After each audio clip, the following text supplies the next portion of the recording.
Bapak dan Ibu-Ibu sekalian, pada kesempatan hari ini pada seminar Litkayasa tahun 2021 saya akan memaparkan hasil dari kegiatan di LP2IL, yaitu dengan mengambil judul yaitu pembesaran lobster pasir atau bahasa latinnya yaitu Panulirus homarus dengan sistem sirkulasi dengan perbandingan sistem flow-through. Bapak-bapak Ibu sekalian, saya lanjut pada budidaya ikan atau sistem resirkulasi ini pada dasarnya adalah untuk menggunakan kembali air dengan sistem sirkulasi ini untuk kegiatan-kegiatan dalam produksi. Terus adalah teknologi yang berdasarkan penggunaan filter, mekanis dan biologis, dan metode ini pada prinsipnya memang digunakan untuk spesies yang dibudidayakan dalam aquaculture seperti ikan, udang, kerang dan lain-lain. Selanjutnya mungkin sistem resirkulasi ini berkembang pesat ini banyak di sektor budidaya perikanan, di mana sistem yang dipergunakan ini banyak yang diproduksi sangat berbeda sekali, yaitu dari pembudidaya ikan skala besar yang menghasilkan sejumlah besar produksi ikan per tahun untuk tujuan konsumsi. Terus untuk yang lainnya juga dipergunakan sistem skala kecil yang canggih yang untuk tujuannya adalah untuk restocking ataupun untuk menyelamatkan spesies yang terancam punah. Saya lanjut untuk mengembangkan teknologi di mana budidaya lobster secara intensif dengan menggunakan sistem RAS ini diharapkan mampu mengatasi permasalahan dalam proses budidaya ikan secara konvensional. Mengadakan atau melaksanakan kegiatan kita di sini ada persiapan terlebih dahulu, di mana kita akan mempersiapkan konstruksi bak ataupun yang lainnya. Dalam pengujian ini sistem RAS yang digunakan untuk pembesaran lobster pasir ini sebetulnya merupakan rangkaian kami kegiatan, di mana kegiatan ini untuk mencapai hasil yang lebih baik, di mana kita sebelum melaksanakan kita persiapan dulu konstruksinya, yaitu berupa wadah dengan beberapa wadah, yaitu bak pemeliharaan, bak sedimentasi, filtrasi fisik, filtrasi biologis, desinfeksi air dengan iridasi UV-nya, di mana kita akan buat pemeliharaan lobster pasir ini. Saya lanjut bak ini, di mana yang ini adalah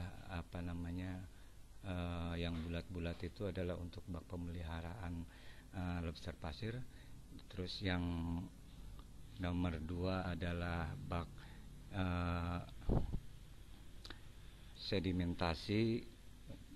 Jadi kegiatan ini juga di samping ada sedimentasi, kita menambahkan pompa.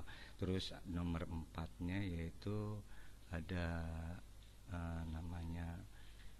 biofilter arang aktif ditambah biobal, dan yang bak kelima adalah filter UV dan CO2 ditambah dengan pompa, dan yang ke-7 adalah untuk tandon air bersihnya, dan yang ke-8 adalah bak pemeliharaannya.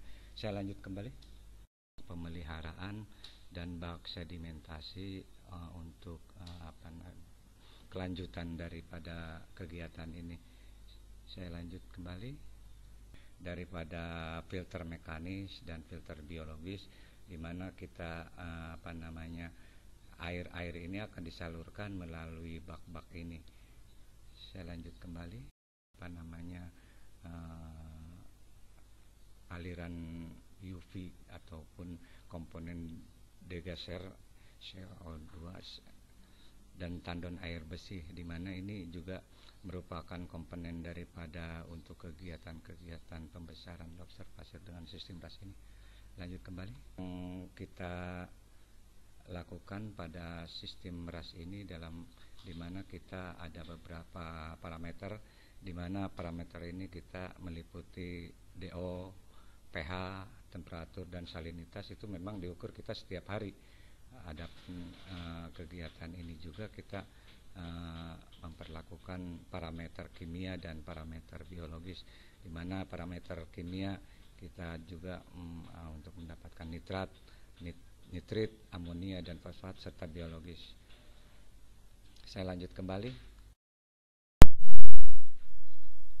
Bak dan pemberian pakan. Dalam kegiatan ini kita menggunakan bak yang ukurannya yaitu 1 ton atau 1000 liter, di mana dengan kepadatan tebar kita adalah 15 ekor dan berat sekitar antara 100 gram. Terus pakan juga ini kita lakukan dengan menggunakan yaitu ikan rucah, di mana pemberian ini kita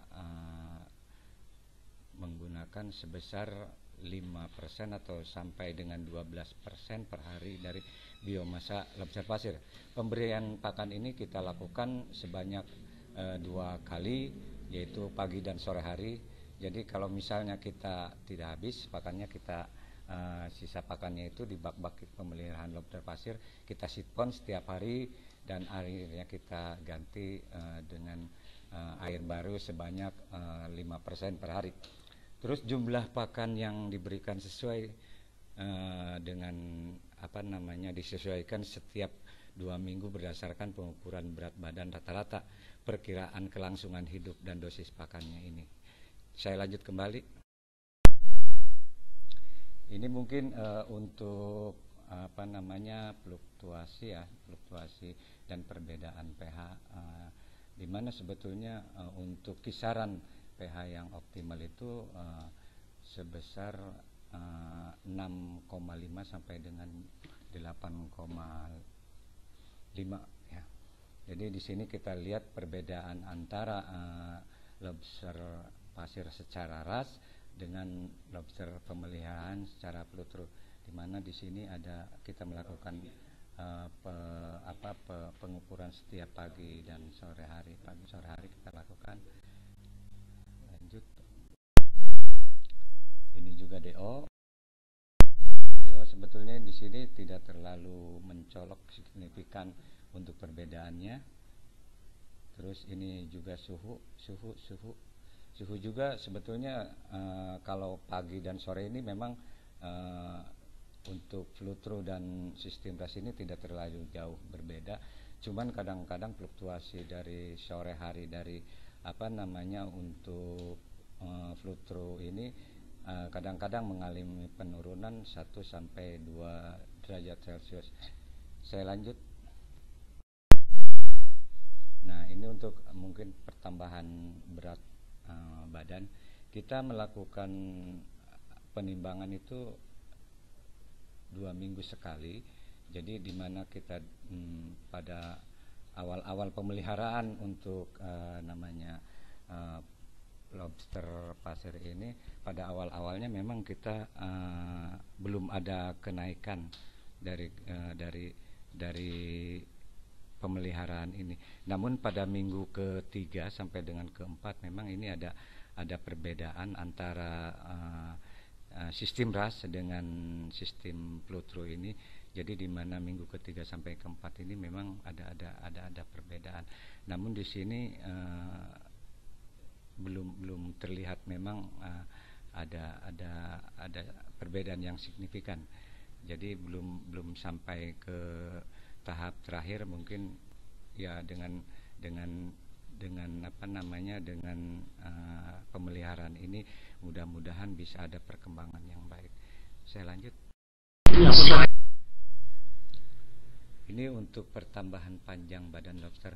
Ini juga untuk panjang juga memang dari awal-awal ini belum ada peningkatan yang cukup signifikan dari panjang badan lobster ini. Jadi pada minggu ke-3 sampai dengan minggu ke-4 ini baru ada perkembangan yang memang signifikan perbandingan daripada yang ras dengan flutro. Jadi Bapak-bapak Ibu sekalian, di samping kita mengukur panjang dan berat, kami juga di sini mengukur dengan